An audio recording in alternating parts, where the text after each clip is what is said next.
Então a gente chega aqui no primeiro assunto interessante, por que a gente deveria investir em ações. Então a gente começa aqui com o primeiro conceito, que é um conceito do Nassim Taleb, né, do livro dele Antifrágil. Até sugiro, recomendo a leitura de quantos livros vocês puderem, que ele realmente tem livros muito relevantes para o mercado financeiro, que é o conceito de investimentos convexos. O que é isso? São investimentos que o nosso limite de perda existe, né, um mínimo, que é basicamente o dinheiro que a gente colocou, então nossa perda é limitada, só que o limite de ganho não existe. Tá? Então são investimentos onde aquele dinheiro que você colocou é o máximo que você pode perder, mas o que você pode ganhar é ilimitado. Então ele acha importante a gente ter investimentos desse tipo na carteira para poder alavancar nossa rentabilidade. Tá? Então esse é o primeiro motivo, e ações são esse tipo de investimento também.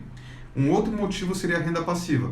Então ações, como muitos conhecem, pagam proventos, como os dividendos, por exemplo, que são partes do lucro das ações que são divididas das empresas, que são divididas aí entre os acionistas e que a gente pode usar como a gente quiser, como renda passiva, que a gente pode talvez comprar umas ações, que é até o indicado em período de acúmulo, ou que a gente pode usar aí para o nosso dia a dia, né, para pagar nossas contas, esse tipo de coisa. Tá? Então a renda passiva acaba sendo um outro motivo interessante para a gente investir em ações. E o terceiro motivo é a alta probabilidade de lucro a longo prazo. Então ações são ativos que no longo prazo tendem a se valorizar muito. E isso pode ser demonstrado muito claramente por esse gráfico do livro do Jeremy Siegel, né, Investindo em Ações por Longo Prazo, que é quase que uma leitura obrigatória para todo mundo que quer começar a investir em ações.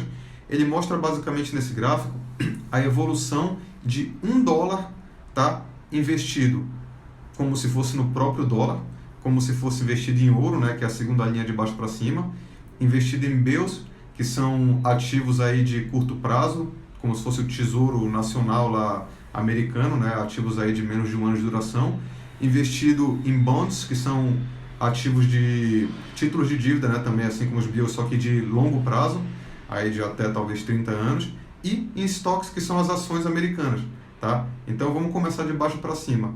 O dólar, você pode ver que ele acompanha o ouro por bastante tempo, até chegar ali em meados de 1914, quando os Estados Unidos precisaram financiar a Primeira Guerra Mundial e acabaram tomando, né, entre aspas, o ouro da população, né, e trocando isso daí por dólar compulsoriamente, né, foi até um processo bem complicado lá para os americanos da época, e eles desvalorizaram o dólar o ouro em relação ao dólar. Isso fez com que eles conseguissem arrecadar um dinheiro alto naquele curto prazo para financiar a guerra. Vocês podem ver então que o dólar já se desvalorizou ali e abriu uma pequena distância entre o dólar e o ouro.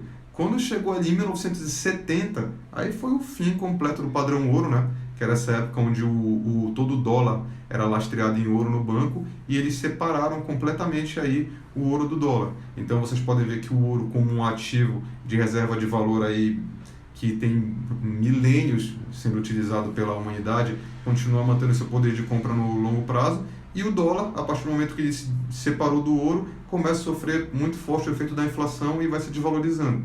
Então vocês podem ver que o dólar, $1 que você aplicou lá em 1800 e pouco, segundo o gráfico, ele teoricamente só se desvalorizou com o tempo.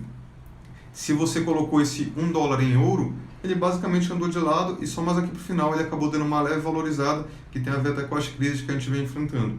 Agora esse dólar colocado em bills, que são esses títulos aí americanos de curto prazo, vocês podem ver que ele virou aproximadamente aí, acho que $800, né? Não está dando para ler direito, mas estaria nessa ordem de grandeza. Colocado em bonds ele viraria aproximadamente $1.700, tá? E colocado em stocks, que são as ações americanas, aí vocês podem ver que eles virariam aproximadamente ali 700, 800 mil dólares. Então quando a gente olha no gráfico, dá uma impressão que é só o dobro, né, dos bonds e bills. Só que não, é muito mais. É porque eles usaram uma escala diferente para poder colocar tudo no mesmo gráfico.